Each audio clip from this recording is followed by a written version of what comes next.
राधे मेरी स्वामिनी, मैं राधे को दास। राधे मेरी स्वामिनी, मैं राधे को दास। जन्म जन्म मोहे दीजियो, श्री वृंदावन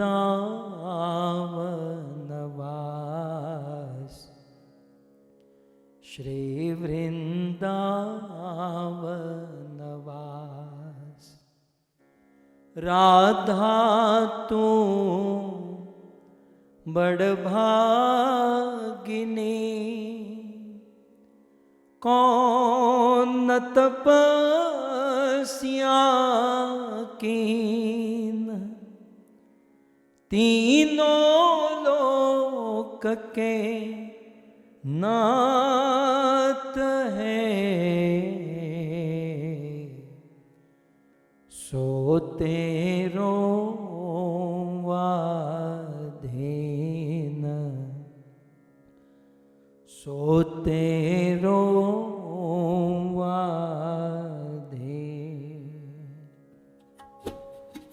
जय राधा माधव कुंज बिहारी, जय राधा माधव कुंज बिहारी, जय राधा माधव कुंज बिहारी, जय राधा माधव कुंज बिहारी, जय राधा माधव कुंज बिहारी, जय राधा माधव कुंज बिहारी, जय राधा माधव कुंज बिहारी, जय राधा माधव कुंज बिहारी, गोपी जनवल्लभ गिरिवर धारी, गोपी जन वल्लभ गिरिवर धारी, गोपी जनवंजन गिरिवर धारी, गोपी जन वल्लभ गिरिवर धारी, यशोदानंदन ब्रज जन रंजन, यशोदानंदन व्रज जन रंजन, यशोदानंदन ब्रज जन रंजन।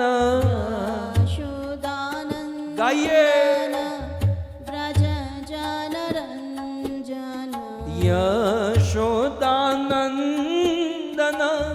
ब्रज जन रंजन, यशोदानंदन व्रज जन रंजन, यमुना तीर वनचारी, यमुना तीर वनचारी, जय राधा माधव कुंज बिहारी, जय राधा माधव कुंज बिहारी, कृष्ण गोविंद गोविंद गोपाल नंद लाल, राधे गोविंद गोविंद गोपाल नंद लाल, कृष्ण गोविंद गाइए। गोपाल नंद लाल, राधे राधे गोविंद गोविंद गोपाल गोपाल नंद लाल, गोपाल नंद लाल, गोपाल नंद लाल, गोपाल नंद लाल। प्रेम से गाइए। गोपाल नंद लाल, गोपाल नंद लाल, गोपाल नंद लाल, गोपाल नंद लाल, गोपाल नंद लाल, गोपाल नंद लाल, गोपाल नंद लाल, गोपाल नंद लाल, गोपाल नंद लाल, गोपाल नंद लाल। कृष्ण गोविंद गोविंद गोपाल नंद लाल, राधे गोविंद गोविंद गोपाल नंद लाल, कृष्ण गोविंद गोविंद जय हो। गोपाल नंद लाल, राधे गोविंद गोविंद गोपाल नंद लाल। कृष्ण गोविंद गोविंद गोपाल नंद लाल, राधे गोविंद गोविंद गोपाल नंद लाल, कृष्ण गोविंद गोविंद जय हो। गोपाल नंद लाल, राधे गोविंद गोविंद गोपाल नंद लाल। हरे कृष्णा कृष्णा कृष्णा हरे हरे, हरे राम राम राम हरे हरे, हरे कृष्णा गाइए। कृष्णा कृष्णा हरे हरे,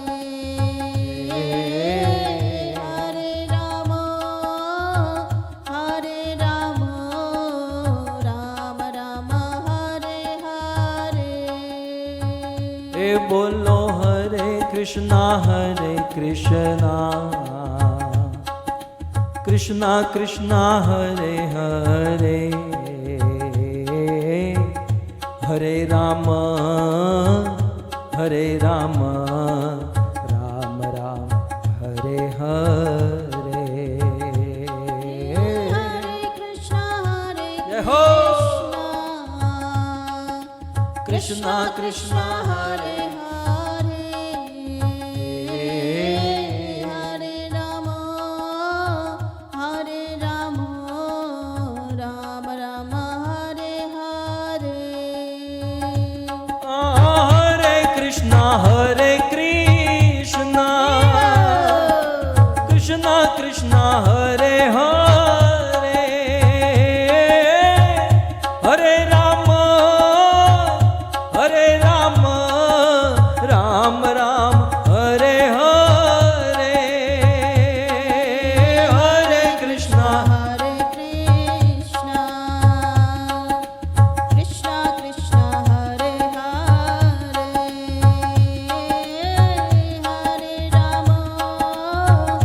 हरे राम राम राम हरे हरे। हरे कृष्णा कृष्णा कृष्णा हरे हरे, हरे राम राम राम हरे हरे, हरे कृष्णा जय हो। कृष्णा कृष्णा हरे हरे, हरे राम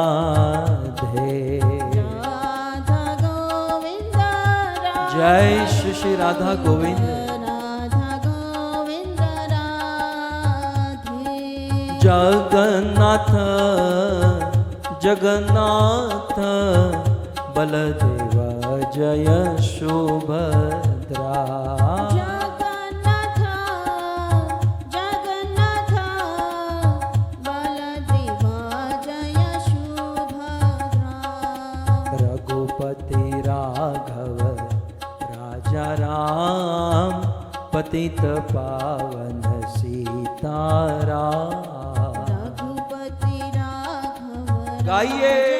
राम पतित पावन सीताराम राजा राम पतित पावन सीताराम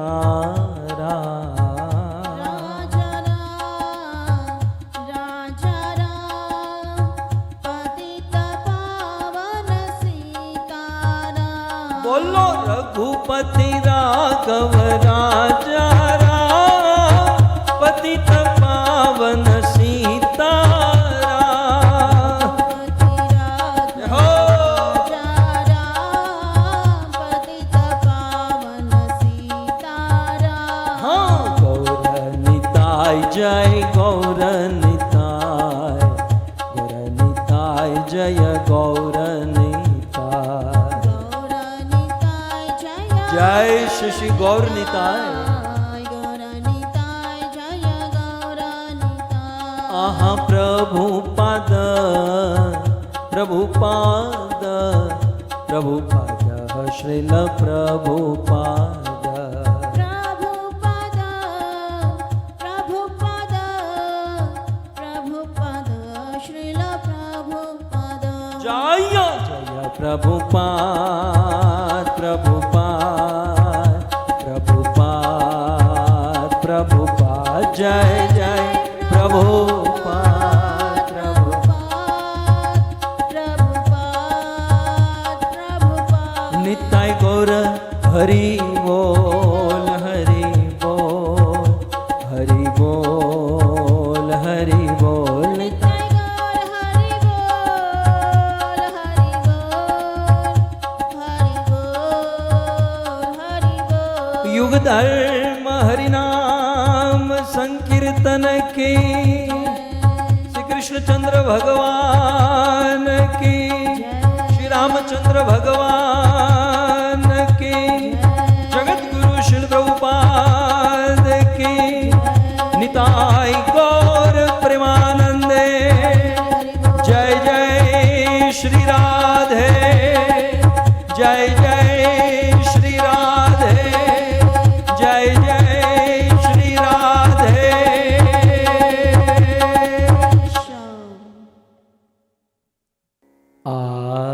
आराध्यो भगवान ब्रजेश तनय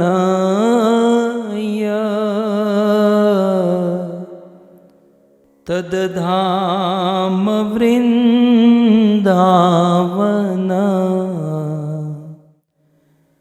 रम्या काचिदुपासना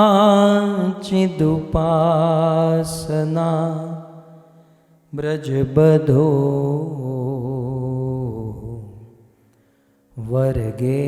वर्गेणया कल्पिता श्रीमद्भागवतं प्रमाणममलम्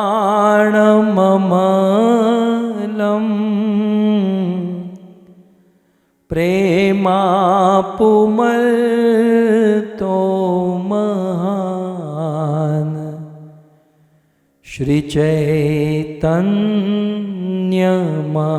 श्रीचैतन्यमहाप्रभो मतमिदं तत्रादरो नः पर कृष्ण त्वदीयपदपं कजपञ्जरान्ते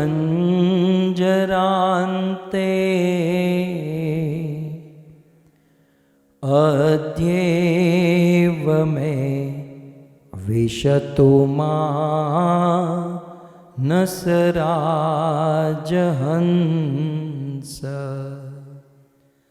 प्राणप्रयाणसमये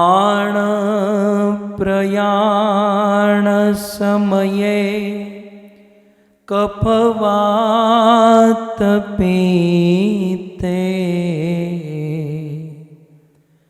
कंठावरो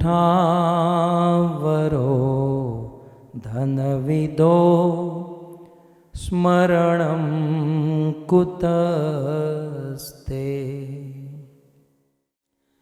करारविन्दे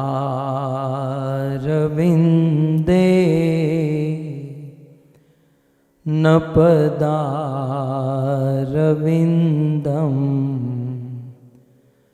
मुखारविन्दे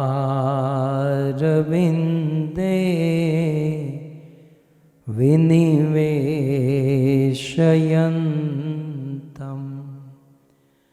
वटस्य पत्रस्य पुटे शयानं बालं मुकुन्दं मनसा स्मरामि। ॐ नमो भगवते वासुदेवाय।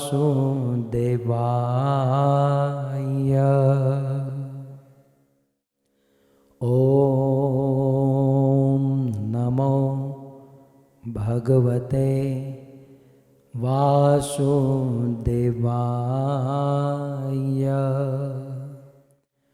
ॐ नमो भगवते वासुदेवाय।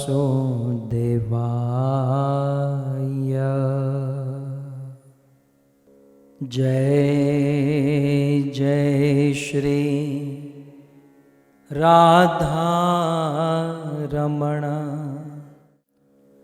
जय जय नवल किशोर, जय गोपी चित चोर प्रभु, जय जय माखन चोर, जय जय माखन चोर। श्री कृष्णचंद्र भगवान की, जगत गुरु शील प्रभुपाद की। उपस्थित भगवत कथा अनुरागी पधारे हुए भक्त वृंद, इस सभा को परम सुशोभित करने वाले अंतर्राष्ट्रीय कृष्ण भावनामृत संघ इस्कॉन के वरिष्ठ भक्तगण, दूर दूर से देश विदेश से फेसबुक यूट्यूब आदि के माध्यम से बड़ी भारी मात्रा में इस कथा का श्रवण करने वाले समस्त श्रोतागण एवं बड़े भाव से प्रेम से पावन पितृओं की स्मृति में और शुद्ध भक्ति प्राप्त करने हेतु ये सुंदर भागवत कथा का आयोजन करने वाले हमारे यजमान परिवार धवल भाई और दहीबेन पटेल का यह समग्र पटेल परिवार, जिनमें प्रमुख हैं परम हरि प्रभु और हरि लीला माता, उनके सुपुत्र किंजल भाई, जलपा बहन, भामिनी बहन, हरिप्रिया माता, रूपल भाई और श्याम संजना राघव, समग्र परिवार एक साथ उपस्थित होकर यह सुंदर कथा श्रवण कर रहे हैं। तो आप सभी भक्तों को श्रीमद् भागवत कथा के तृतीय दिवस में पुनः एक बार स्वागत एवं आप सबके चरणों में हमारा प्रणाम। राधे श्याम। आइए धनुर्मास के श्रीमद् भागवत कथा के इस तृतीय दिवस में हम पितामह भीष्म के द्वारा की गई स्तुति का स्मरण करें, श्रवण करें और इस समय को हम अपना कर अपने आप को पवित्र करें। श्री पितामह भीष्म ने इन दिनों में जो ये समय चल रहा है भगवान को बहुत सुंदर स्तुति की और उस स्तुति के द्वारा भगवान श्री कृष्ण को प्राप्त किया। स्तुति के प्रत्येक शब्द के ऊपर हम व्याख्या करेंगे। आज थोड़ा सा संस्कृत हो जाए, ठीक है, थोड़ा सा संस्कृत तो बनता है, तो एक एक शब्द को पकड़िएगा, एक एक शब्द के ऊपर आप समझने का प्रयास कीजिएगा। तो आइए श्रीमद् भागवत की ये स्तुति है। श्री पितामह भीष्म ये स्तुति करते हैं। श्री भीष्म उवाच। इस स्तुति को बहुत सुंदर राग में, बहुत सुंदर ट्यून में गाया जा सकता है।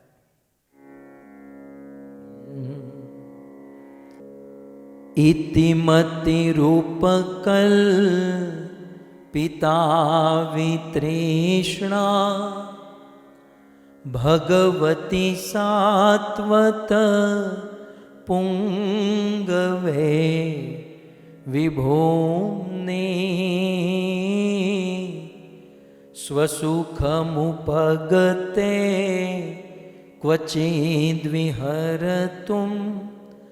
प्रकृतिमुपेयुषि यद्भव प्रवाह। पितामह भीष्म इस धनुर्मास में अपने अंतिम समय में भगवान श्री कृष्ण को यह अद्भुत बहुत सुंदर स्तुति कर रहे हैं। स्तुति प्रारंभ हो चुकी है। पितामह भीष्म के द्वारा की गई स्तुति का यह प्रथम श्लोक है और प्रथम श्लोक का प्रथम शब्द क्या है? पितामह भीष्म प्रथम शब्द कहते हैं इति, ठीक है, इति शब्द। अब मैं आपको कहूं इति शब्द का इस्तेमाल कहां किया जाता है? आप जानते हैं? इति माने क्या? इति शब्द का इस्तेमाल हमारे वेदों में, हमारे शास्त्रों में, चाहे कोई पाठ हो, चाहे कोई कथा हो, तो कथा के प्रारंभ में, किसी भी वस्तु के प्रारंभ में या स्तुति के प्रारंभ में अथ शब्द का इस्तेमाल किया जाता है। किसी भी शुरुआत में अथ और जब एंड होता है, अंत होता है इति से। तो शुरुआत अथ से और अंत इति से होता है। लेकिन यहां पर तो स्तुति शुरू हो रही है, तो यहां पर अथ शब्द होना चाहिए, लेकिन अथ के बदले इति शब्द क्यों है? देखिए हमारे आचार्यों ने कितना मंथन किया है। स्तुति के प्रारंभ में ही पितामह भीष्म इति क्यों कर रहे हैं?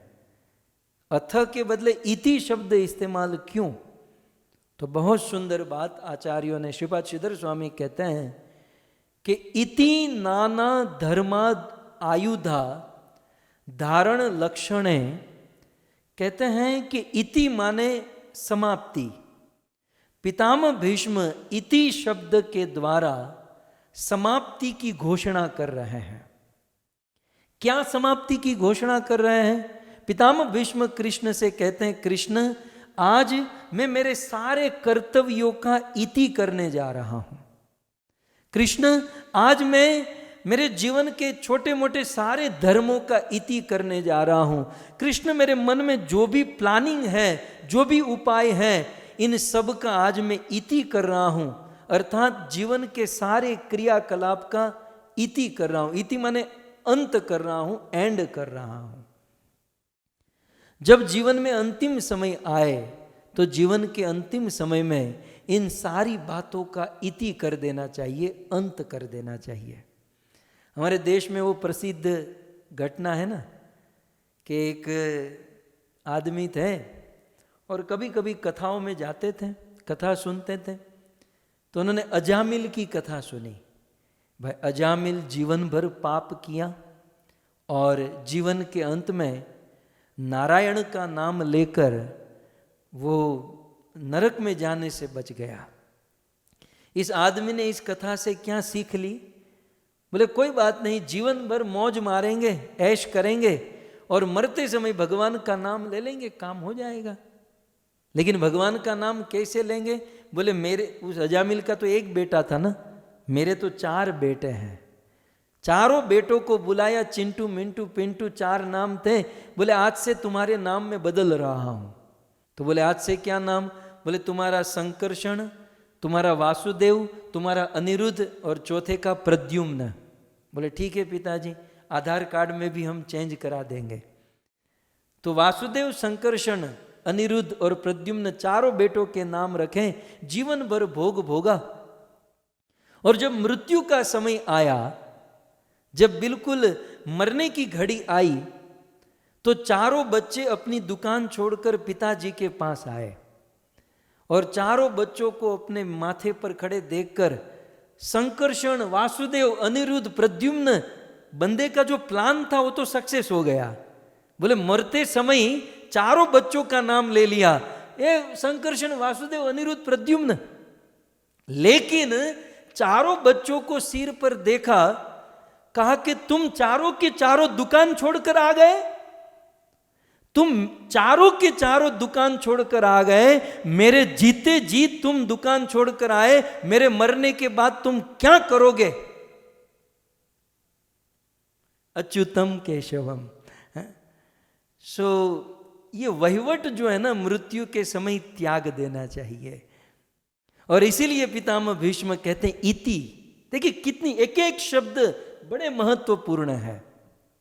इसलिए पितामह भीष्म कहते हैं इति, हे कृष्ण, कृष्ण आज मैं मेरे सारे कर्मों का इति कर रहा हूं, सारे छोटे मोटे प्लान, उपाय, कर्तव्य, इन सब का मैं इति कर रहा हूं। और इति करके अब पितामह भीष्म भगवान श्री कृष्ण को कुछ कहना प्रारंभ करते हैं। क्या कहते हैं? इति मति रूप कल्पिता वितृष्णा भगवती सात्वत पुंगवे विभोम्ने। इस स्तुति में दूसरा शब्द है मति। इति, इति तो आप समझ गए, अब इति के बाद है मति। अब देखिए मति तो आप अपने जीवन में इसका इस्तेमाल करते होंगे। मति एक होती है मति और एक होती है बुद्धि। मति और बुद्धि में थोड़ा सा अंतर है, बुद्धि और मति में थोड़ा सा अंतर है। मति किसे कहते हैं? मैं 5 अर्थ आचार्यों के द्वारा लिखे हुए टीकाओं से आपके बीच में निवेदन करूं। मति का पहला अर्थ है मननशील बुद्धि, जिसकी बुद्धि ब्लैंक होती है, चौथा माला खाली होता है, वो बुद्धि। लेकिन जिस बुद्धि को ये अभ्यास होता है कि वो मनन करे, जिसकी बुद्धि रात दिन मनन करती है, चिंतन करती है, तो फिर वह बुद्धि बुद्धि नहीं रहती, वो बुद्धि मति हो जाती है। तो समझने का प्रयास कीजिए। इति मति, मति का अर्थ होता है मननशील बुद्धि। हमारी बुद्धि में रात दिन मनन होना चाहिए। किसका मनन होना चाहिए? हैं? डॉलर का। ये सब मनन नहीं। ये सब मनन करते हैं ना तो उसे मुनिम कहते हैं, और भगवान का मनन करते हैं उसे मुनि कहते हैं। ये मति शब्द से ही मुनि शब्द बना है। सो मति का पहला अर्थ है, मति और बुद्धि में अंतर है। बुद्धि माने खाली, भगवान ने जो दी है वो चौथा माला एकदम ब्लैंक है, खाली है, वो बुद्धि है। लेकिन उस बुद्धि में चिंतन, रात दिन जब मनन होने लगे तो वो बुद्धि मति हो जाती है। एक दूसरा है सार असार का निर्णय लेने वाली बुद्धि। जो सार और असार, इस भौतिक जगत में 2 प्रकार की वस्तु है, एक है सार और दूसरी है असार। जैसे कई बार कुछ लोग किसी सिटी में जाते हैं, किसी गांव में जाते हैं, तो गांव में प्रवेश करते ही अरे यार यहाँ तो कितनी बड़ी कचरा पेटी है, यहाँ तो कितनी गंदगी है।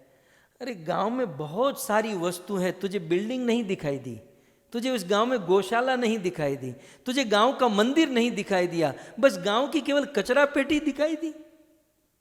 तो ये सत और असत दुनिया में दोनों प्रकार की वस्तु है, लेकिन जिसकी बुद्धि में सत को ग्रहण करने की शक्ति है या प्रैक्टिस है, उसे मति कहते हैं।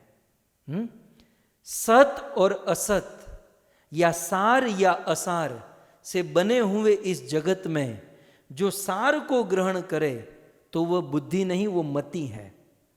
सत और असत में से जो सत को ग्रहण करे, असत को छोड़े, उसे बुद्धि नहीं, उसे मति कहते हैं। जैसे शिव जी ने कहा ना, उमा कहूं अनुभव में अपना, हे उमा, हे देवी पार्वती, मैं मेरे जीवन का अनुभव कहता हूं। बोले क्या? सत हरि भजन। सत जो है वो हरि का भजन है, जगत सब सपना, बाकी सब स्वप्न के समान है। सो मति का पहला अर्थ है मननशील बुद्धि, मति का दूसरा अर्थ है सार असार का निर्णय लेने वाली बुद्धि, मति का तीसरा अर्थ है सत असत का भेद जानने वाली बुद्धि, मति का चौथा अर्थ है सज्जन और अनुभव से निर्णय लेने वाली बुद्धि। फिर से, सज्जनों के माध्यम से, संतों के माध्यम से, या फिर हमारे जीवन के या दूसरों के जीवन के अनुभव से जो निर्णय लिया जाता है, ऐसी बुद्धि को बुद्धि नहीं, मति कहते हैं। इसलिए हमारे जीवन में यदि हमें निर्णय करने हो तो साधु संतों के अनुमति से, उनको पूछकर, या फिर किसी अनुभवी को, जैसे मैंने अभी बच्चों के लिए कहा, अनुभवी के साथ रहकर यदि निर्णय लोगे तो आपकी बुद्धि बुद्धि नहीं, मति मानी जाएगी। सो सज्जन और अनुभवी व्यक्ति से जो निर्णय लेते हैं उसे मति कहते हैं। और मति का पांचवा अर्थ आचार्यों ने कहा कि हम जिसे मानते हैं, हम जिसको बुद्धि में डिसीजन ले चुके, मान चुके हैं, उसे मति कहते हैं। जैसे हम प्रायः मंगलाचरण में वो प्रसिद्ध श्लोक बोलते हैं, वंशी विभूषित करा नवनीरदाभा पीतांबर दरुण बिंबफल दरोष्ठा पूर्णेन्दु सुंदर मुखा अरविंद नेत्रा कृष्णात् परम किमपि तत्व अहम न जाने। सो मधुसूदन सरस्वती ने कहा कि कृष्णात् परम तत्व अहम न जाने, अर्थात कृष्ण से बड़ा तत्व न तो मैं जानता हूं न तो मैं मानता हूं। मति माने मानना, हमारी बुद्धि में हम जिसे मान चुके हैं, अपना चुके हैं, इसी को कहते हैं मति। सो इस प्रकार पितामह भीष्म कहते हैं कि इति मति, हे कृष्ण, आज मेरी बुद्धि जो है वो बुद्धि नहीं रही, आज मेरी बुद्धि मति हो चुकी है। एक आचार्य ने टीका में बहुत सुंदर बात बताई। वे कहते हैं कि हमारी मति में सभी पदार्थ छिपे हुए हैं। यदि इनका भगवान से ममत्व हो जाए तो संसार का ममत्व अपने आप छूट जाएगा। हमारी मति में सारे पदार्थ हैं, बस मति में भगवान का ममत्व हो जाना चाहिए। हमारे भागवत में एक प्रसिद्ध बात है, मति सती यद वासुदेवे। हमारी मति जो है ना, वासुदेव में सती हो जानी चाहिए। जैसे सती नारी अपने पति को छोड़कर किसी का स्मरण नहीं करती, किसी को नहीं चाहती, वैसे हमारी मति भगवान वासुदेव कृष्ण के प्रति सती हो जानी चाहिए। सो इति मति। सो अब दोनों को ज्वाइंट कर लीजिए। पितामह भीष्म इति मति, हे कृष्ण इस प्रकार से मेरी मति, अर्थात पितामह भीष्म कृष्ण से कहना चाहते हैं कि हे कृष्ण, मैंने मेरी बुद्धि में आप कृष्ण को ही सब कुछ समझा है। मेरी बुद्धि में कृष्ण और किसी का चिंतन नहीं है। कृष्ण, मैं मेरी बुद्धि में आपके अलावा और किसी को नहीं जानता हूँ, इसलिए मेरी मति आज मैं आपको समर्पित करना चाहता हूँ, अर्पण करना चाहता हूँ। सो इति मति। अब तीसरा शब्द है उपकल्पिता। उपकल्पिता के दो अर्थ है। उपकल्पिता का एक अर्थ है समर्पित करना चाहता हूं। हे कृष्ण, कृष्ण आज मैं मेरी मति, मेरी बुद्धि अर्थात मेरी कंट्रोल्ड बुद्धि, जिसको मति कहते हैं, उपकल्पिता आपको समर्पित करना चाहता हूं, मतलब आपको सौंपना चाहता हूं। कृष्ण, मैं मेरी बुद्धि में आपको प्रदान करना चाहता हूं। सो इस प्रकार पितामह भीष्म मृत्यु के समय विश्वनाथ चक्रवर्ती ठाकुर ने एक बहुत सुंदर सारार्थ दर्शिनी में इस पर बात लिखी कि उपकल्पिता का एक अर्थ हुआ समर्पित करना, उपकल्पिता का दूसरा अर्थ होता है विवाह। उपकल्पिता माने विवाह। पितामह भीष्म कहते हैं कि इति मति, हे कृष्ण, मैं मेरी कन्या का उपकल्पिता आपसे विवाह कराना चाहता हूं। तो चक्रवर्तीपाद ने बड़ी रसिक टीका लिखी है, बड़ी रसिक बात बताई कि इति मति उपकल्पिता। अब ये बूढ़े मरते समय शादी की बात कर रहे हैं, मतलब पितामह भीष्म मृत्यु के समय एक चिंता प्रकट कर रहे हैं कि हे कृष्ण, मेरे जीवन में एक चिंता है। क्या? बोले मेरी एक बेटी है, मेरी एक कन्या है जो बिल्कुल कुंवारी है, और मैं उस कुंवारी कन्या का विवाह, उपकल्पिता माने विवाह, उसका विवाह मैं आपके साथ कराना चाहता हूं। कृष्ण ने कहा, बूढ़ो, बड़े छुपे रुस्तम निकले, हमारे सामने तो प्रतिज्ञा लेते हो, नैष्ठिक ब्रह्मचारी, शादी नहीं करूंगा, ये नहीं करूंगा। ये मरते मरते, और एक बात समझ लीजिए, मरता आदमी कभी झूठ नहीं बोलता। जीते जी बंदा कितना भी झूठ बोल दे, लेकिन जे मरवा पड़ो होए, जे जो मर रहा हो, वो कभी झूठ नहीं बोलता। तो लोगों को लगा कि पितामह जीवन भर झूठ शायद बोले, मरते समय तो सच बोलेंगे।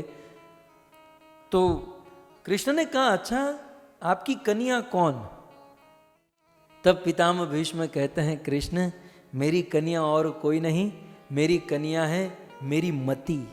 मेरी मति, मेरी बुद्धि ही मेरी कन्या है, और आज मैं मेरी मति रूपी कन्या का विवाह आपके साथ कराना चाहता हूं। यहां पर एक बात समझनी होगी, पितामह भीष्म ने अपनी मति को कन्या कहा। क्यों? हम देखते हैं समाज में, संसार में, कि एक कन्या, एक बेटी अपने माँ बाप को जितना सुख देती है उतना बेटे नहीं देते। बेटी जो होती है बचपन में माता पिता की सेवा करती हैं, बड़ी होती है तो माँ बाप को पैसे अर्जन करने में हाथ बटाती हैं, और 25-25 साल तक माँ बाप के साथ रहती हैं, और फिर एक दिन खाली हाथ पराए घर चली जाती हैं। और पराए घर जाकर भी यदि उसे पता चले कि मेरे माँ बाप दुखी है, वो परेशान में है, तो वह फोन करती हैं या स्वयं माँ बाप के पास सेवा के लिए बेटी आती हैं, बेटे नहीं आते। बेटे तो माँ बाप को वृद्धाश्रम में भेज देते हैं और कोर्ट कचहरी में जाकर खड़े होते हैं, मुझे मेरा हिस्सा चाहिए। बेटी। सो पितामह भीष्म ने मति को, अपनी बुद्धि को बेटी कहा, कन्या कहा। क्यों? क्योंकि जैसे एक कन्या अपने माँ बाप को बहुत सुख देती है, वैसे हमारी मति, हमारी बुद्धि जो है वो हमें सबसे ज्यादा सुख दे सकती है। लेकिन वह कन्या जो अपने माता पिता के कंट्रोल में है, जो अपने माँ बाप की परंपरा में, माँ बाप के वश में है, उसी से माँ बाप सुखी होंगे। यदि कोई कन्या माँ बाप के कंट्रोल में न हो और गलत गलत आचरण करें तो उस कन्या से माँ बाप उतने ही दुखी हो सकते हैं। तो जैसे एक कन्या माँ बाप को चरम परम सुख दे सकती हैं और यदि कंट्रोल न हो तो परम दुख भी दे सकती हैं, ठीक उसी प्रकार हमारी मति, हमारी बुद्धि यदि कंट्रोल है तो हमें सबसे ज़्यादा सुख दे सकती हैं, और हमारी बुद्धि मति कंट्रोल नहीं है तो हमें सबसे ज़्यादा दुख दे सकती हैं। आज पितामह भीष्म ने कहा कि मेरी बुद्धि कंट्रोल में है, इसलिए ये मति है। और हे कृष्ण, इति मति उपकल्पिता, मैं मेरी मति का विवाह आपके साथ कराना चाहता हूं। तब कृष्ण भी पितामह भीष्म की स्टाइल में बोलने लगे, अच्छा आप अपनी बेटी का विवाह मुझसे कराना चाहते हो, लेकिन आपकी बेटी में कोई गुण है? ये आज के जवानों की तरह नहीं पूछा दिखने में कैसी है, काले बाल तो है ना, गोरी गोरी तो लगती है ना, ऐसा नहीं पूछा। कृष्ण ने पहला प्रश्न क्या पूछा कि ठीक है आपकी बेटी से मैं शादी करूंगा, लेकिन आपकी बेटी में गुण क्या है? दूसरे शब्दों में यदि हमारे मन में प्रश्न हो कि हमें भी हमारी बुद्धि का विवाह भगवान कृष्ण के साथ कराना है, तो हमारे अंदर क्या गुण होना चाहिए, हमारी मति में क्या गुण होना चाहिए? तो ये दोनों बात का जवाब यहां पर पितामह भीष्म देते हैं। क्या देते हैं? भगवान उसी बुद्धि को, उसी मति को ग्रहण करते हैं जिनके अंदर ये गुण है। जो पितामह भीष्म में था वो कौन सा है? इति मति रूप कल्पिता वित्रेषणा वित्रोषणा। देखो एक एक शब्द धीरे धीरे हम आगे बढ़ाएंगे। सो क्या गुण है? वितृष्णा, विगता तृष्णा यस्य सा इति वितृष्णा। पितामह भीष्म कहते हैं कि हे कृष्ण, मेरी मति का, मेरी बुद्धि का गुण है क्या? मेरी बुद्धि में से, मेरी मति में से संसार की सारी तृष्णाएं दूर हो चुकी हैं।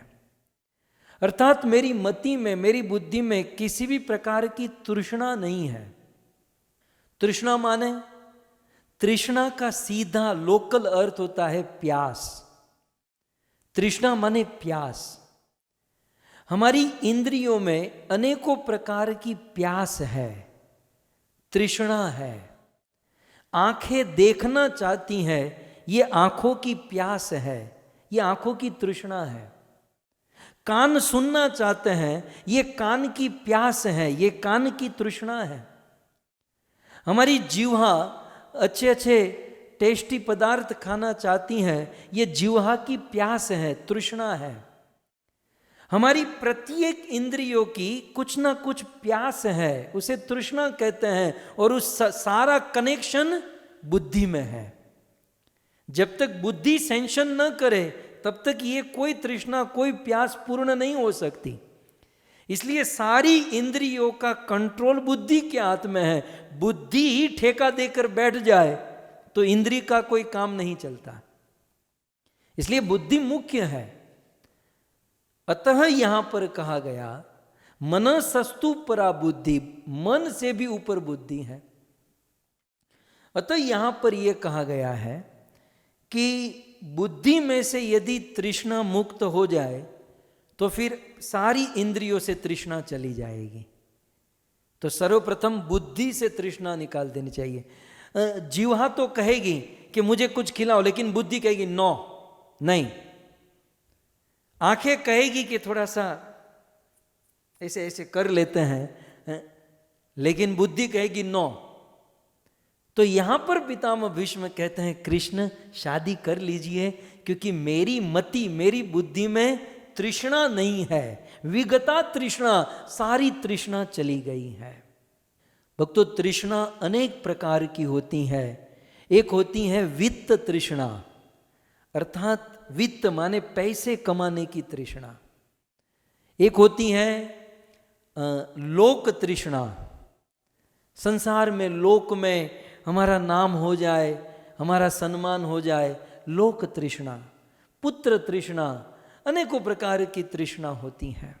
मानो भगवान श्री कृष्ण कहे, अब देखिए ये कृष्ण थोड़े से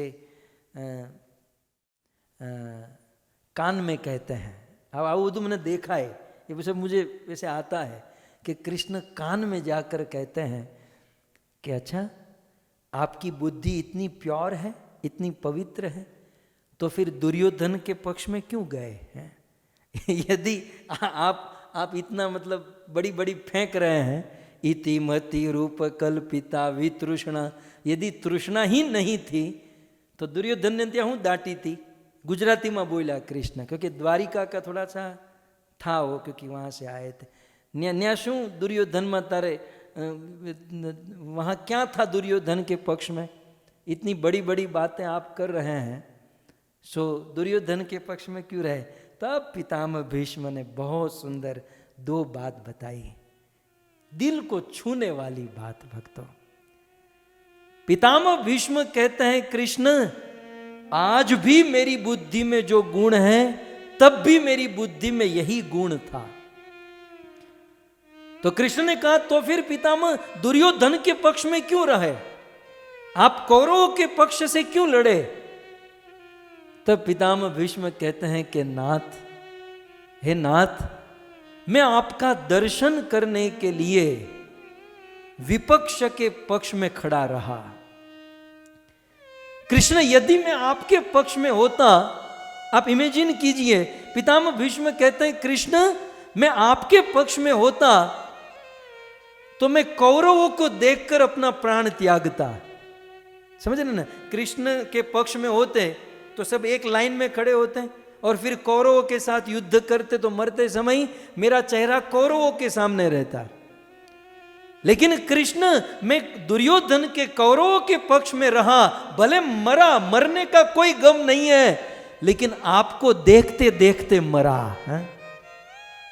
प्रभु, मुझे मरने का, हारने का कोई चिंता नहीं, लेकिन मैं आपको देखते हुए मरना चाहता था, इसलिए मैं कौरवों के पक्ष में रहा।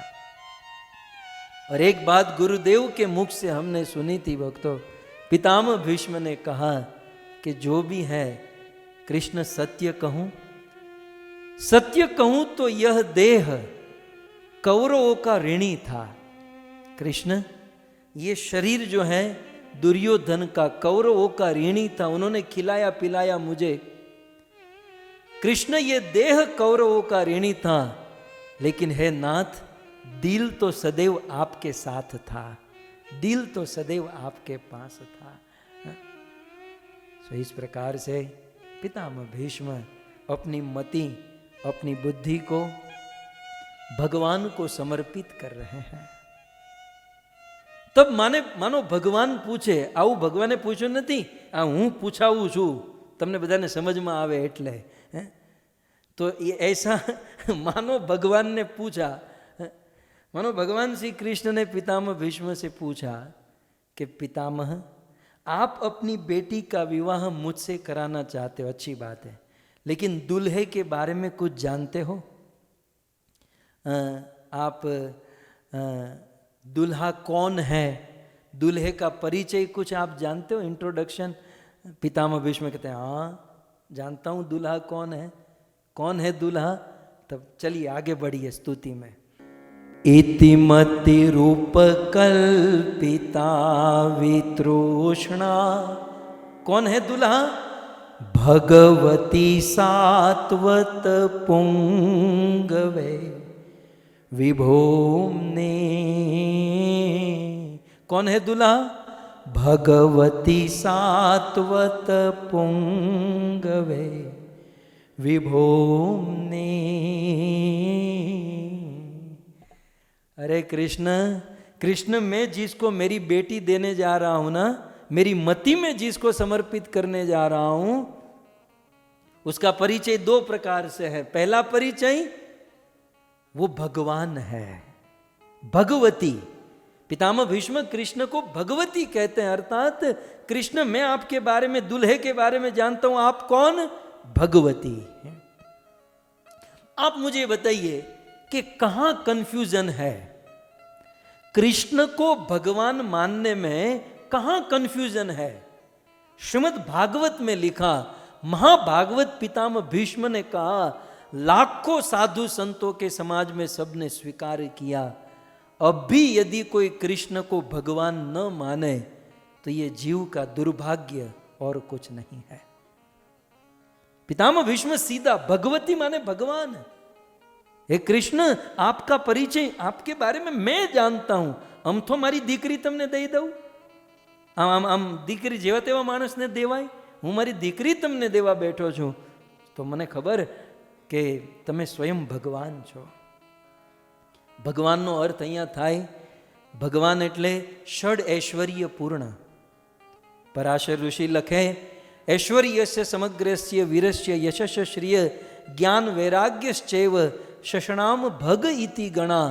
ભગવાન એટલે જેમાં પૂર્ણ શક્તિ હોય, પૂર્ણ સુંદરતા હોય, પૂર્ણ ઐશ્વર્ય હોય, પૂર્ણ જ્ઞાન હોય, પૂર્ણ વૈરાગ્ય હોય, એને ભગવાન કહેવાય. તો હે કૃષ્ણ, તમે ષડ ઐશ્વર્ય પૂર્ણ. આમે ગુજરાતી ક્યાં ચાલુ કર્યું? આ તમે ગુજરાતીઓને સામે બેસાડો એટલે ગુજરાતી આવવા માંડે. હવે હિન્દીવાળાને થોડાક લાવો તો હિન્દી આવે. તો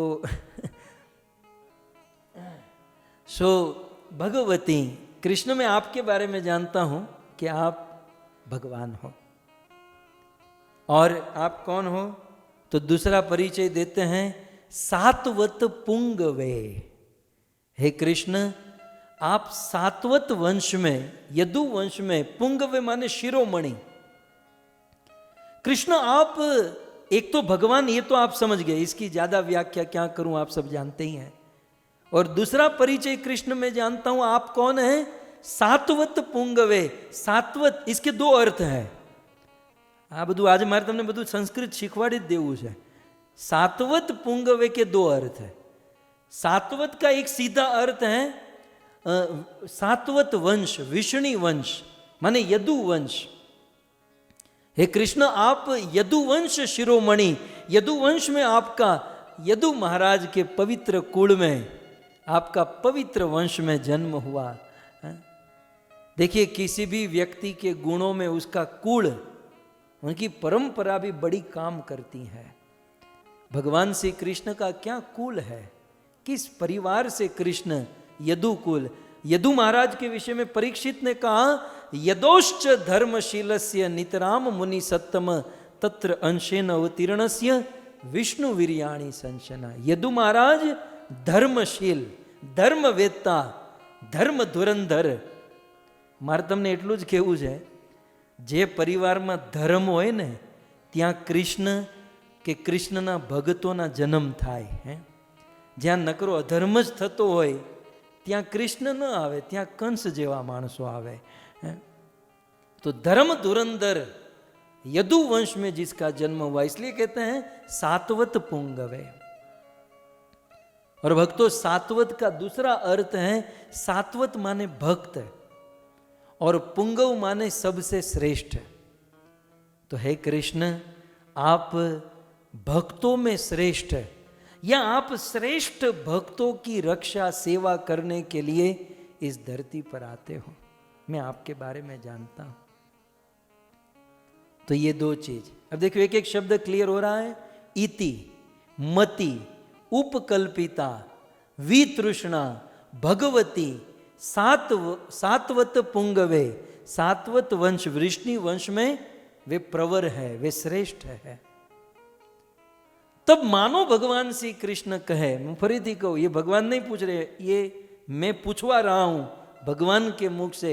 मानो भगवान पितामह भीष्म से पूछे कि आप जिसको अपनी बुद्धि अर्पण कर रहे हो उसका परिचय तो आपने दे दिया, हैं, कहीं इंटरनेट से गूगल से आपने ये सब जान लिया कि भाई विष्णु वंश में इसका जन्म हुआ है, सातवत वंश में ये सब कुछ, लेकिन आप पर्सनली जानते हैं कि वो कैसे हैं? बोले हाँ प्रभु मैं जानता हूं। कैसे हैं? भगवान श्री कृष्ण के विषय में पितामह भीष्म कहते हैं विभूम्नि। प्रथम लाइन का लास्ट शब्द देखिए, विभूम्नि। पितामह भीष्म महाभागवत कृष्ण को विभूम्नि कहते हैं। विभूम्नि ये शब्द कैसे बने? भूमा। भूमा का अर्थ होता है विशाल। भूमा माने सर्वव्यापक, विराट। और विभूम्नि माने विशेष रूप से विशाल, विशेष रूप से सर्वव्यापक, विशेष रूप से विराट। तो भक्तों ये विभूम्नि शब्द का बहुत बड़ा अर्थ है, बहुत बड़ा तात्पर्य। मैं 3 पॉइंट में यदि आपको कहूं तो मानो पितामह भीष्म विभूम्नि शब्द से कहना चाहते हैं कि कृष्ण आप वो हो जिससे बढ़कर कुछ रह ही नहीं गया, अर्थात जिसे छोड़कर किसी का कोई महत्व है ही नहीं, जिससे बड़ा और कोई नहीं, जो गुणों में बड़ा है, जो मात्रा में बड़ा है, जो पराक्रम में बड़ा है, जो सुंदरता में बड़ा है, जो सभी मायने में बड़ा है, उसे विभूम्नि कहते हैं। विभूम्नि सभी मायने में बड़े हो।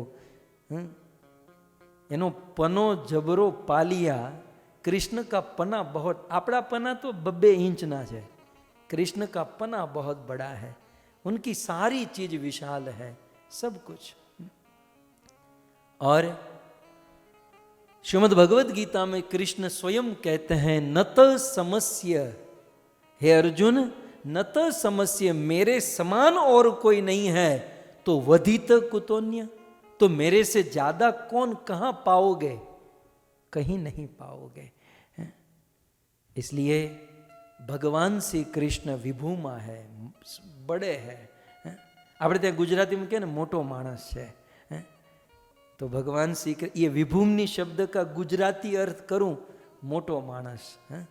આપણે ક્યારેક પરિચય આપીએ ને આનું કામ બહુ મોટું છે, હવે હોય મોટલુંમાં પોતા મારતો હોય પણ કામ આનું બહુ મોટું છે, મોટો માણસ છે।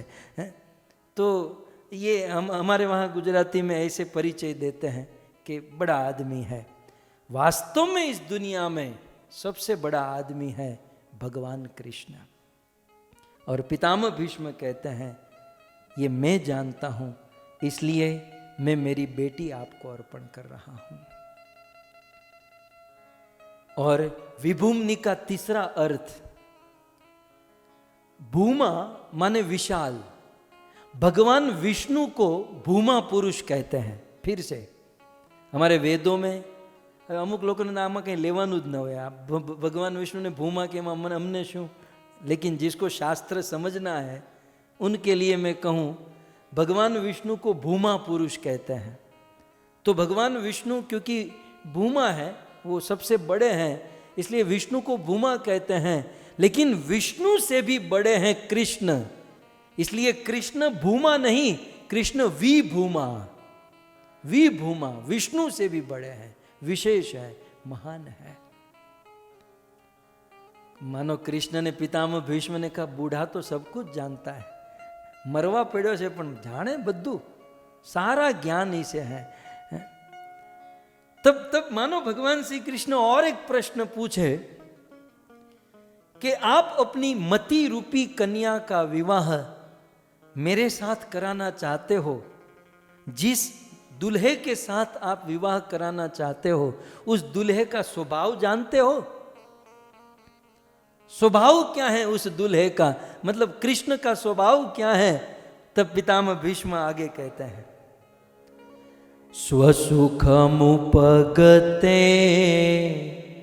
क्वचिद विहरतुम प्रकृतिमुपेयुषि यद्भव प्रवाह। क्या स्वभाव है कृष्ण का? स्वसुखम उपगते, इतना पकड़ कर रखिएगा। मेरे होने वाले दामाद का कृष्ण आपका स्वभाव मैं जानता हूं। क्या स्वभाव है? स्व सुखम उपगते। बहुत सुंदर बात, बहुत बड़ी बात है। थोड़ा सा शब्द खोल रहा हूं। स्व सुखम माने अपने ही सुख में उपगते, स्थित रहते, विचरण करते हैं। भगवान श्री कृष्ण का स्वभाव कैसा है?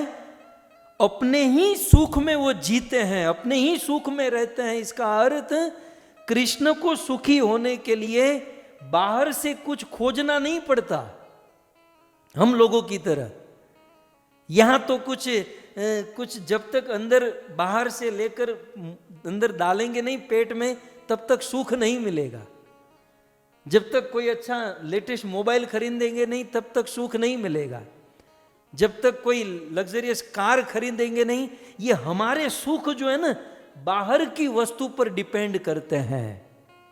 लेकिन कृष्ण का स्वभाव क्या है? स्व सुखम। वो अपने निज सुख पर डिपेंड करते हैं। कृष्ण को सुखी होने के लिए बाहर से कुछ लेने की जरूरत नहीं। कृष्ण की चित्त वृत्ति कभी भी बाहर जाती ही नहीं है। અને આપણી चित्त वृत्ति बाहर सिवाय बीजे कहीं रहती नहीं। उसने अच्छी साड़ी पहनी, वो अच्छी कार, वो अच्छा घर, ये हमारी चित्त वृत्ति बस बाहर से ही लेने का प्रयास करती है। लेकिन भगवान श्री कृष्ण अपने आप अंदर से ही सुखी है। मैं एक दृष्टांत दे रहा हूं, आप ध्यान से सुनिएगा। बहुत बड़ी बात पितामह भीष्म की समझ में आएगी।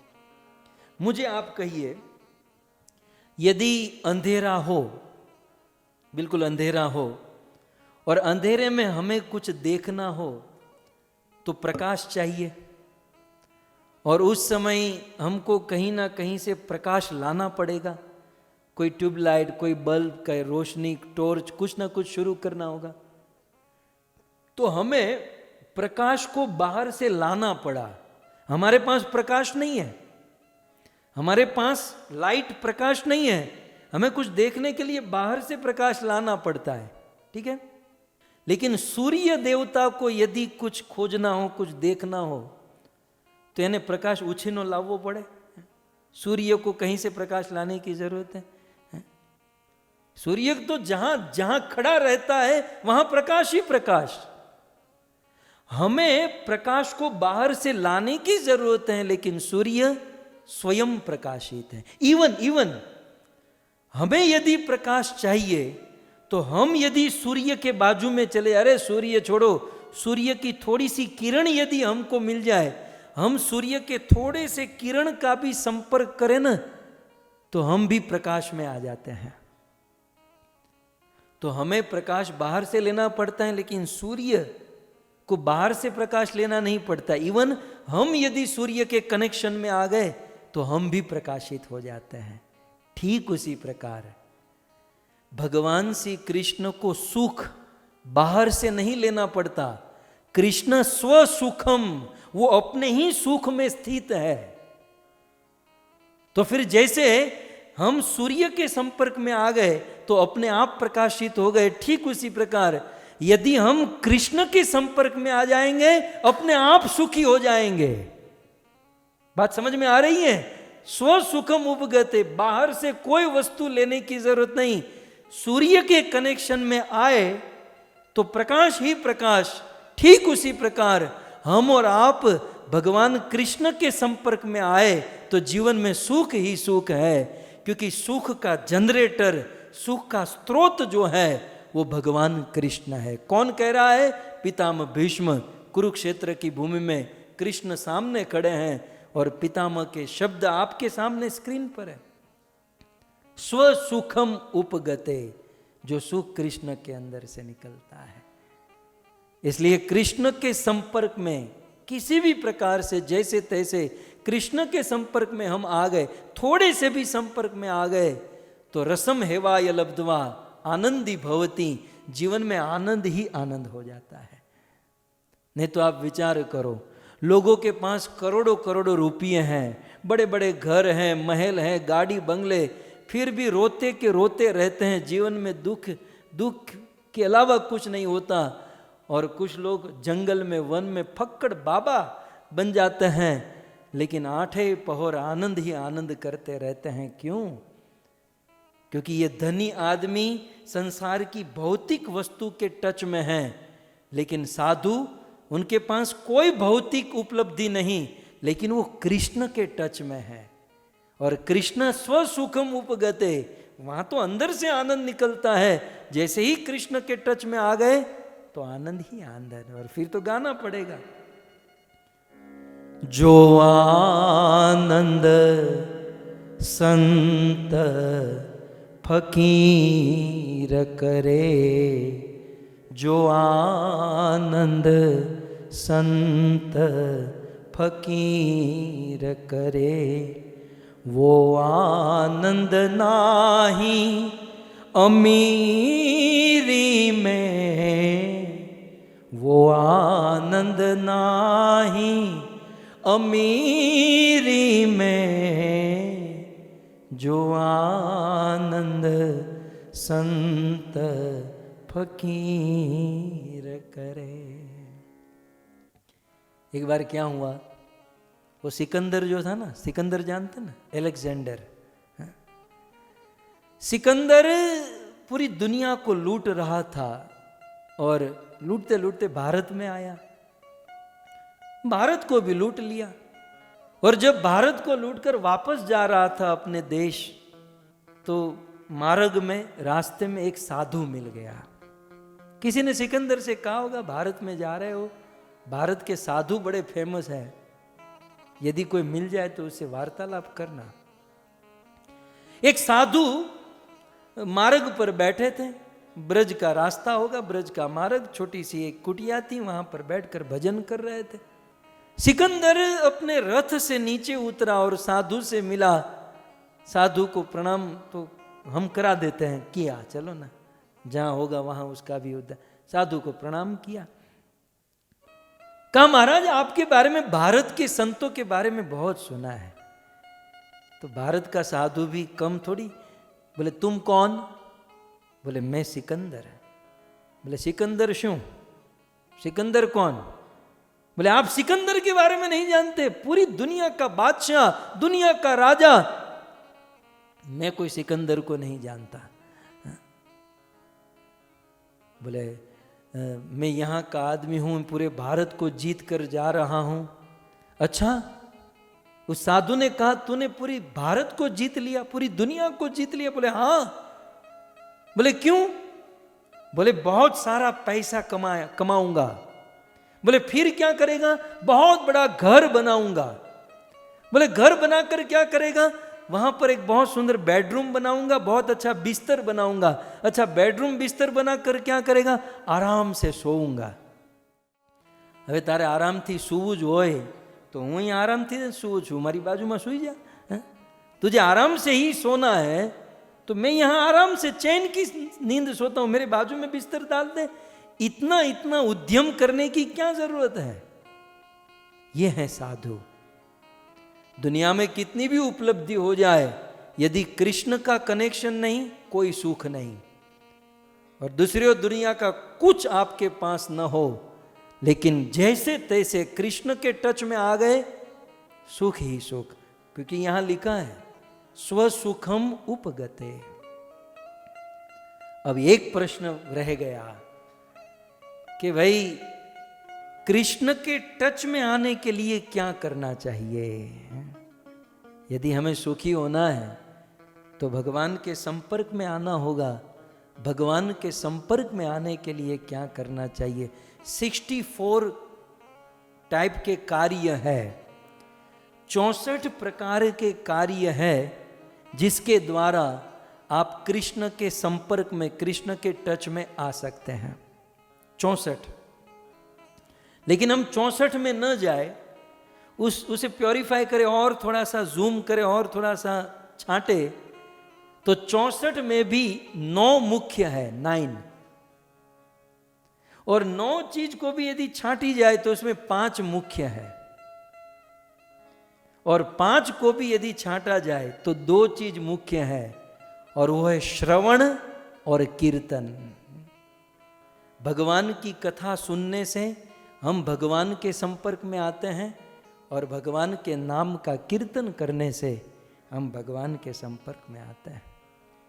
और इस प्रकार भक्ति करके कृष्ण के संपर्क में आ गए तो स्वसुखम उपगते, जीवन में सुख ही सुख हो जाएगा। इस प्रकार से पितामह भीष्म कहते हैं तब मानो भगवान श्री कृष्ण फिर से આવું બધું પૂછવું પડે। આ બધા લગ્નની વાત છે ભાઈ, આ જેવી તેવી વાત નથી, આપણું દીકરી દેવાની છે। તો ભગવાન શ્રી કૃષ્ણ પૂછે कि भाई आप तो मेरी इतनी प्रशंसा करने लगे पितामह, आप मेरी इतनी प्रशंसा, आप कहते हो मैं भगवान हूं, मैं ईश्वर हूं। देखिए प्रश्न सुनिएगा, कृष्ण ने कहा कि यदि मैं भगवान होता, यदि मैं भगवान होता तो वैकुंठ में होता, गौलोक वृंदावन में होता, यहां क्या करता। तब पितामह भीष्म आगे कहते हैं कि प्रभु मैं जानता हूं। क्या जानते हैं? स्वसुखमुपगते क्वचिद् विहरतुं प्रकृतिमुपेयुषि यद्भव प्रवाह। हे कृष्ण, क्वचित विहरतु, विहरतु माने विहार करना, विहरतु माने लीला करना, क्वचित माने कभी कभी, रोज नहीं। क्या बात, पितामह भीष्म कहते हैं क्वचित, प्रभु आप कभी कभी, विहरतु आपको विहार करने की इच्छा होती है। हमको भी होती ना कभी कभी, घर में बैठे बैठे थक जाते हैं तो फिर थोड़ा सा विहार करें। तो क्वचित विहर तुम, प्रभु आपको कभी कभी जब विहार करने की इच्छा होती है, जब लीला करने की इच्छा होती है, तो प्रकृतिम उपेयुषि, आप इस प्रकृति में प्रवेश होते हो, आप इस प्रकृति को स्वीकार करते हो। पितामह भीष्म कहते हैं कि आप इस प्रकृति में आते हो तो हमारी तरह नहीं आते, हम तो प्रकृति के द्वारा कंट्रोल्ड हैं। प्रकृति हमको बांध कर रखती है, कभी जवान बनाती, कभी बूढ़ा बनाती, कभी रोगी बनाती है। लेकिन प्रकृतिम उपेयुषि, आप प्रकृति के द्वारा कंट्रोल नहीं हो, प्रकृति आपके द्वारा कंट्रोल्ड है। ये अंतर है, ध्यान रहे। हम इस दुनिया में रहते हैं तो क्वचित कभी कभी कृष्ण भी इस दुनिया में आते हैं, लेकिन हमारा दुनिया में रहना और कृष्ण का दुनिया में रहना जमीन आसमान का अंतर है। हम जब इस दुनिया में रहते हैं तो प्रकृति के द्वारा बाध्य है, प्रकृति के द्वारा हम सब बंधे हुए हैं। लेकिन कृष्ण भी क्वचित कभी कभी इस दुनिया में आते हैं, लेकिन प्रकृति के द्वारा बाध्य नहीं, कंट्रोल नहीं, अनकंट्रोल। ये सब सिद्धांत को सुनना चाहिए। जब ये सिद्धांत हम सुनेंगे समझेंगे ना, तब कृष्ण के ऊपर उंगली उठाना बंद करेंगे। कृष्ण ने इतनी गोपियों के साथ रास क्यों किया, कृष्ण ने इतनी सारी शादी क्यों की, ये सब सिद्धांत जब हम सुनेंगे कि कृष्ण प्रकृति से परे हैं, प्रकृति के जो नियम है वो हमारे लिए हैं, वो सब हमें बाध्य करते हैं, लेकिन कृष्ण को बाध्य नहीं करते। जैसे भूमि के सिग्नल, जमीन के सिग्नल, जमीन में चलने वाले लोग व्हीकल को बाध्य करते हैं, वो आकाश में उड़ने वाले फ्लाइट को बाध्य नहीं कर सकते। ठीक उसी प्रकार प्रकृति के नियम भगवान को बाध्य नहीं कर सकते। इसलिए जैसे हमारे जीवन में हमारा जन्म माता के गर्भ से, ये प्रकृति का नियम है। रोग होना, जन्म मृत्यु जरा व्याधि, ये सब प्रकृति के नियम, हम सबको इससे पास होना होता है। लेकिन भगवान का ऐसा नहीं है। ये पितामह भीष्म क्लियर करते हैं कि क्वचित विहरतुम, कृष्ण कभी कभी विहरतु, विहार करने के लिए, प्रकृति उपेयुषि, आप प्रकृति को स्वीकार करते हो। और स्वीकार क्या करते हो? यत भव प्रवाह। कृष्ण आप जब इस धरती पर आते हो ना, तब तो ये संसार चलता है, आपके बिना प्रकृति भी कुछ नहीं कर सकती। कुछ लोग प्रकृति के बहुत आदी हो जाते हैं, अच्छी बात है, प्रकृति ही सब कुछ है, प्रकृति ये देती है, प्रकृति ये देती है, प्रकृति ये देती है, बात सही है, लेकिन प्रकृति का स्वामी कौन है? प्रकृति का ईश्वर कौन है? प्रकृति शक्ति है, लेकिन शक्तिमान कौन? कृष्ण है। इसलिए अंत में कहते हैं यत भव प्रवाह। हे कृष्ण, आप इस प्रकृति में जब प्रवेश होते हो तब ये भव प्रवाह, समझ रहे ना, भव प्रवाह माने ये भवसागर का प्रवाह चालू होता है, अर्थात ये संसार एक्टिवेट होता है। क्वचित विहर तुम प्रकृति उपेयुषी, जब तक कृष्ण आप प्रकृति में प्रवेश नहीं करोगे तब तक ये प्रकृति एक्टिवेट नहीं होगी, ये संसार चलायमान नहीं होगा। ये भव प्रवाह जब आप आए तब शुरू होता है। श्रीमद् भागवत में कथा है, ब्रह्मा जी ने 84 लाख योनियों का निर्माण कर दिया और 84 लाख योनियों में गाय बैल गधा कुत्ता सब बन गए, हाथी घोड़े सब बन गए, और सब में कर्म के अनुसार आत्मा को भी अंदर डाल दिया, लेकिन फिर भी सब एक्टिवेट नहीं हुए, चलायमान नहीं हुआ। तब ब्रह्मा जी भगवान विष्णु भगवान कृष्ण के पास गए, प्रभु आपके कहने पर मैंने 84 लाख योनि का निर्माण तो कर दिया, लेकिन और उसमें आत्मा भी आ गई, सब कुछ आ गया, लेकिन फिर भी ये चल नहीं रहा, एक्टिवेट नहीं हो रहा है। तब भगवान शिरोदक्षाई विष्णु परमात्मा के रूप में इस सभी जीवों के हृदय में प्रवेश कर गए, और जैसे ही भगवान प्रकृति उपेयुषी प्रकृति में प्रवेश किए, भव प्रवाह, ये भव प्रवाह प्रारंभ हो गया, ये सब एक्टिवेट हो गया, सब कुछ चलने लगा। कहने का अर्थ ये है कि भगवान भी जब तक प्रकृति को हेल्प न करे, प्रकृति में प्रवेश न करे, शक्ति प्रदान न करे, तब तक ये प्रकृति भी चल नहीं सकती। कितनी बड़ी बात, प्रैक्टिकल बात करूं भक्तों, इस संसार में मनुष्यों को जीने के लिए कितने सामान की आवश्यकता होती है। इस दुनिया में कितना कपड़ा चाहिए, कितना भोजन चाहिए, कितने चप्पल चाहिए, कितनी गाड़ी, बंगले, खाना पीना, कितनी सारी चीज, ये सारी वस्तु प्रकृति से हम लेते हैं, और प्रकृति को ये वस्तु देने वाले भगवान कृष्ण है। सो अल्टीमेटली ये भव प्रवाह प्रकृति चलाने वाले कृष्ण है। इस प्रकार पितामह भीष्म ने बहुत सुंदर बात यहां पर वर्णित की। तब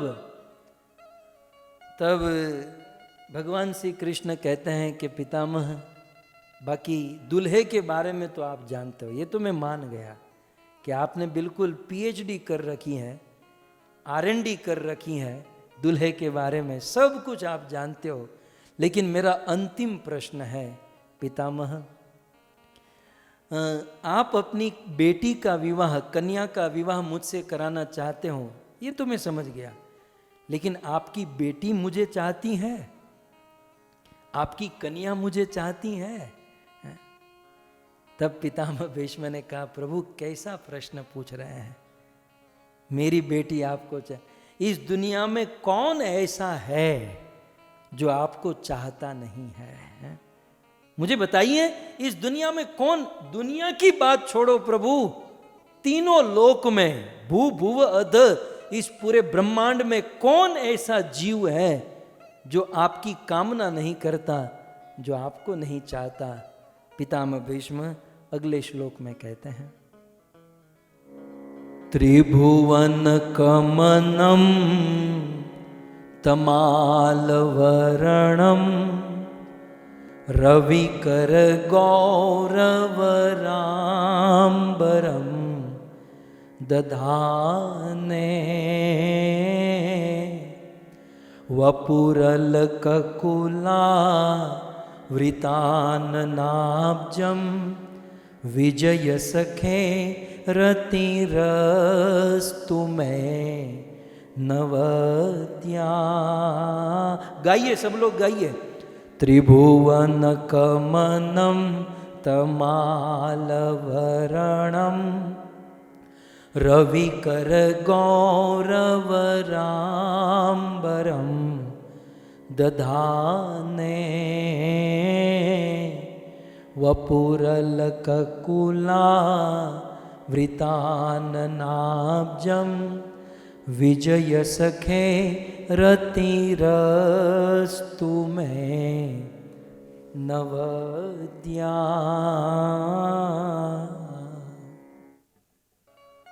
पितामह भीष्म कहते हैं कृष्ण दुनिया में कौन होगा जो आपको चाहेगा नहीं, जो आपकी कामना नहीं करेगा। इस श्लोक में भगवान श्री कृष्ण के शरीर की, रूप की, सुंदरता की 4 विशेषता बताते हैं, हम सुनेंगे। पितामह भीष्म कहते हैं सर्वप्रथम त्रिभुवन कमनम। कमनम का एक अर्थ होता है सुंदर, और कमनम का दूसरा अर्थ है कामना करना। हे कृष्ण, इस दुनिया में सबसे सुंदर आप हो और सब लोग आपको प्राप्त करने की कामना करते हैं। यहां पर त्रिभुवन शब्द कहा गया। त्रिभुवन शब्द आप कह सकते हो कि भुवन तो 14 है, पृथ्वी के नीचे अतल वितल तलातल पाताल रसातल, पृथ्वी के ऊपर जनलोक महरलोक तपलोक, 14 लोक हैं। तो त्रिभुवन क्यों कहा गया? त्रिभुवन माने 3 भुवन। तो यहां पर संख्यावाचक शब्द नहीं है, ये डायरेक्शन बता रहे हैं, ये निर्देशात्मक शब्द है, संख्यावाचक शब्द नहीं है। डायरेक्शन माने भुव और अध, ऊपर के लोक, यह लोक और नीचे के लोक, तीनों लोक में, तीनों डायरेक्शन में जितने भी लोग हैं, कमनम आपको प्राप्त करने की कामना करते हैं। भगवान श्री कृष्ण, वास्तव में देखा जाए तो कृष्ण जहां जहां गए, सूतल लोक में गए बलि महाराज के दरबार में, तो सूतल लोक की नाग कन्या भगवान कृष्ण से विवाह करना चाहती हैं। मैंने वो गोपी गीत की कथा कही थी ना, उसमें लगभग 50 प्रकार की गोपियां अलग अलग ब्रह्मांड से कैसे कैसे कृष्ण को प्राप्त करना चाहती हैं, ये सारी बातें हमने सुनी थी। सूतल लोक की नाग कन्या कृष्ण को प्राप्त करना चाहती, स्वर्ग में गए तो स्वर्ग की अप्सराएं कृष्ण को प्राप्त करना चाहती हैं। कृष्ण जहां जहां गए उसे लोग चाहते हैं। रामायण में हम सुनते हैं भगवान श्री रामचंद्र और लक्ष्मण जब महर्षि विश्वामित्र की रक्षा करने के लिए पहुंचे, उसके यज्ञ की रक्षा करने के लिए, बिल्कुल सुकुमार बालक, बिल्कुल जवानी छलक रही थी, और उस समय मारीच सुबाहु ताड़का टूट पड़े, भगवान रामचंद्र को मारने के लिए आए, दौड़ से मारो मारो की ध्वनि, और जैसे ही भगवान रामचंद्र के रूप को देखा सब लोग हैंड ब्रेक लगा दिए, बिल्कुल खड़े रह गए। और मारीच और सुबाहु ने कहा रुको रुको रुको, कोई बाण नहीं चलाएगा, कोई हथियार नहीं चलाएगा। तो बोले महाराज करना क्या है? बोले इतना अच्छा लड़का है, ये असुर लोग भी मोहित हो गए, बोले इतना अच्छा लड़का है, इसे मारना नहीं है। बोले क्या करेंगे? बोले काम करते हैं, इसको है ना किडनैप कर लेते हैं, इसको बांध ले, इसके हाथ पांव बांधो, और फिर हम लंका लेकर जाएंगे, और लंका के चौराहे पर 4 रास्ते होते ना, चौराहे पर एक कांच की पेटी बनाएंगे और उसमें इसे फिट कर देंगे।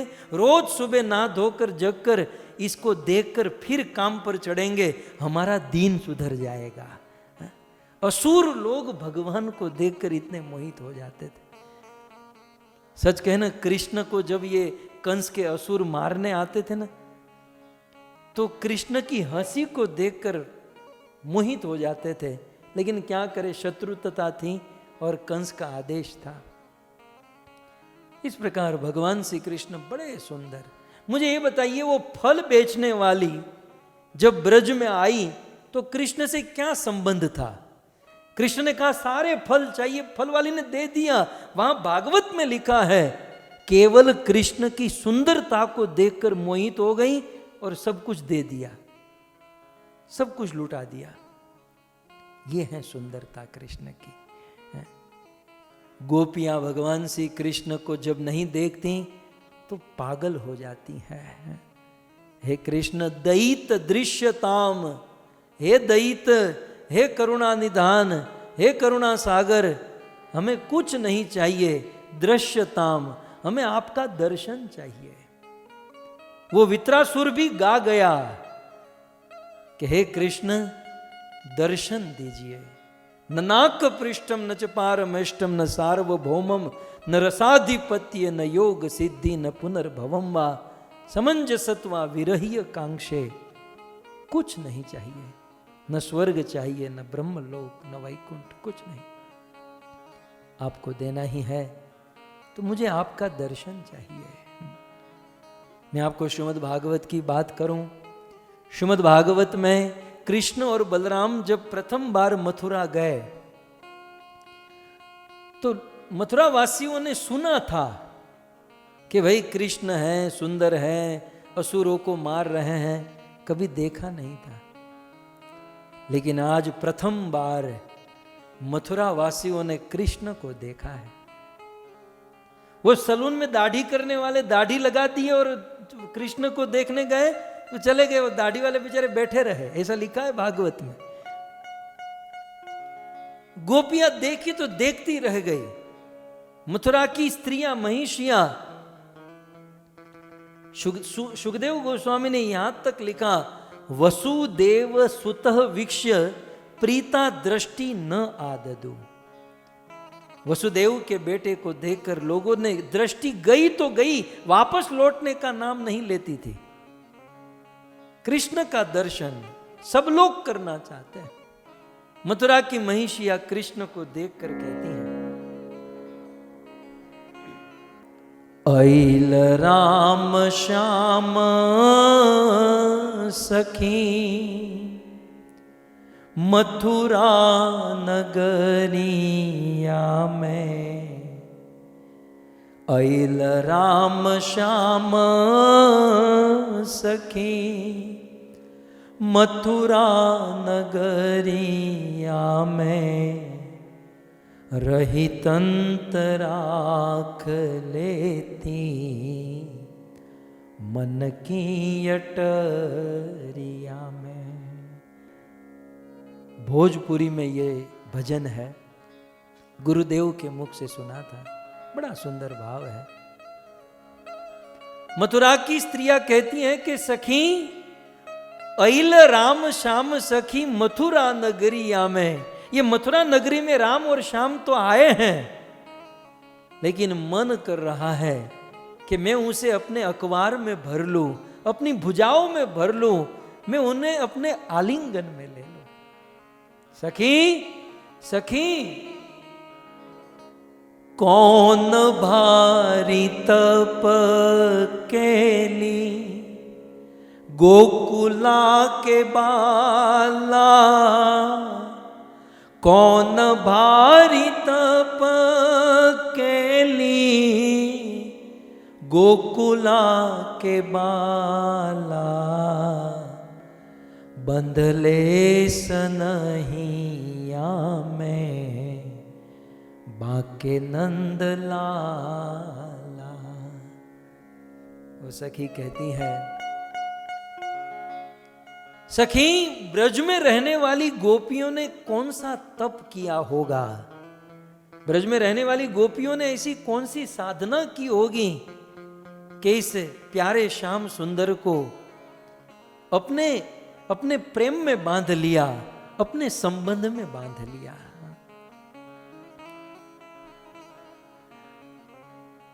ये विधि कौन विधि रहिते नगरिया में। ये विधि कौन विधि रहिते नगरिया में। रहित अंतराख लेती मन की अट। भागवत छोट नाथ, भाग्य बहुत छोटा है। भागवात छोट नाथ भरती अकबरिया में, भागवात छोट नाथ ये भरती अकबरिया में, रही तंत्र राख लेती मन की अटरिया। सखी मेरे भाग्य की रेखा बहुत छोटी है, दुर्भाग्य है मेरे जीवन का, भाग्य की रेखा बहुत छोटी है, नहीं तो मैं इसे अपना बना लेती, अपने अखबार में भर लेती। अब क्या तप करूं, क्या जप करूं कि मैं इस कृष्ण को प्राप्त हो जाऊं, ये कृष्ण मुझे प्राप्त हो जाए। कहने का अर्थ यह है भक्तों, त्रिभुवन कमनम, पितामह भीष्म कहते हैं त्रिभुवन कमनम, तीनों भुवन के लोग कृष्ण आपकी कामना करते हैं। यहां पर हवे ये प्रश्न कृष्ण तो नहीं पूछेंगे, चलो हम पूछ लेते हैं, हम पूछते हैं हमारी ओर से। अब आप श्लोक देखिए क्या कहा, त्रिभुवन कमनम, पितामह भीष्म क्या कहते हैं, तीनों भुवन में रहने वाले सब लोग कृष्ण आपकी कामना करते हैं, आपको प्राप्त करना चाहते हैं। यदि मैं आपसे पूछूं क्या यह बात सत्य है, बोलिए। हरिप्रिया माता सत्य है क्या, ये बात आपको सत्य लग रही है? त्रिभुवन कमनम, तीनों भुवन में रहने वाले सब लोग कृष्ण की कामना करते हैं। हमारा पाड़ोशी नहीं करता, सवार थઈને वया जाए, सैटरडे संडे राजा पाट में होय, तो यहां तो दिख नहीं रहा। क्या दुनिया में सब लोग कृष्ण के भगत हैं? क्या दुनिया के सब लोग कृष्ण से प्रेम करते हैं? क्या सब लोग कृष्ण को चाहते हैं? हम यदि स्थूल बुद्धि से देखें तो नहीं, दुनिया के 2% लोग भी डिवोटी नहीं है, भक्ति नहीं करते, कृष्ण को नहीं चाहते। जब आंखों से देखा जा रहा है कि दुनिया के सब लोग कृष्ण को न मानते, न जानते, न प्राप्त करना चाहते हैं, तो फिर पितामह भीष्म ने ऐसा क्यों कहा कि तीनों भुवन के सब लोग कृष्ण आपको चाहते हैं? क्या पितामह भीष्म झूठ बोल रहे हैं? नहीं, ये बात सत्य है, दुनिया के सब लोग कृष्ण को चाहते हैं, लेकिन कैसे चाहते हैं ये कल शाम को आप सभी भक्तों ने बड़े भाव से, प्रेम से इस कथा का श्रवण किया।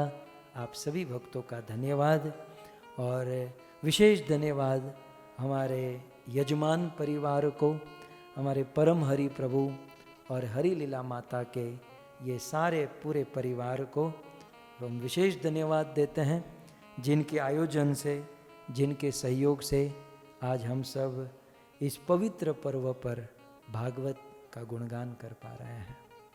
आइए जय जयकार के साथ हम सब आज के सत्र को विराम करें। ग्रंथराज श्रीमद् भागवतम महापुराण की, श्री कृष्णचंद्र भगवान की, जगत गुरु श्रील प्रभुपाद की, निताई गौर प्रेमानंदे। जय जय श्री राधे, जय जय श्री राधे, जय जय श्री राधे श्याम।